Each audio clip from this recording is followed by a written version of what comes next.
ಮಂಗಳೂರಿನಲ್ಲಿ ಮಾಧ್ಯಮಗಳೊಂದಿಗೆ ಮಾತನಾಡಿದ ಶಾಸಕ ವೇದವ್ಯಾಸ ಕಾಮತ್ ಅವರು, ಪೋರ್ಚುಗೀಸರು ಬ್ರಿಟಿಷರ ಕಾಲದಲ್ಲಿ ತುಳುನಾಡು ಹೋಗಿ ಸೌತ್ ಕೆನರಾ ಆಯಿತು.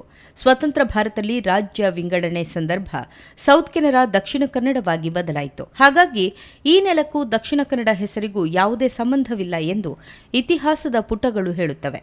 ಜಿಲ್ಲೆಗೆ ಮರುನಾಮಕರಣದ ಬಗ್ಗೆ ಹೋರಾಟಗಳು ನಿನ್ನೆ ಮೊನ್ನೆ ಆರಂಭವಾಗಿದ್ದಲ್ಲ, ಸುಮಾರು 100 ವರ್ಷಗಳ ಹಿಂದಿನಿಂದಲೂ ಆಗ್ರಹವಿದೆ. ಜಿಲ್ಲೆಯ ಹೆಸರು ಬದಲಾವಣೆಯಾದಲ್ಲಿ ತುಳು ಭಾಷೆಯ ಹೋರಾಟಕ್ಕೂ ಇನ್ನಷ್ಟು ಪುಷ್ಟಿ ಸಿಗಲಿದೆ ಎಂದರು.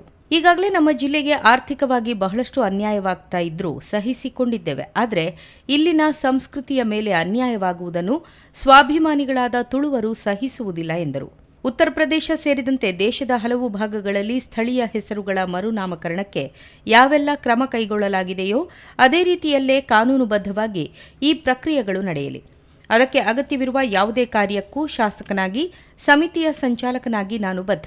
ಇದೇ ಸಂದರ್ಭ ತುಳುನಾಡಿನ ಪ್ರತಿಯೊಂದು ಮನೆಯ ಪ್ರತಿಯೊಬ್ಬ ತುಳುವನು ಈ ಕಾರ್ಯಕ್ಕೆ ಕೈಜೋಡಿಸಬೇಕು ಎಂದು ವಿನಂತಿಸಿದರು.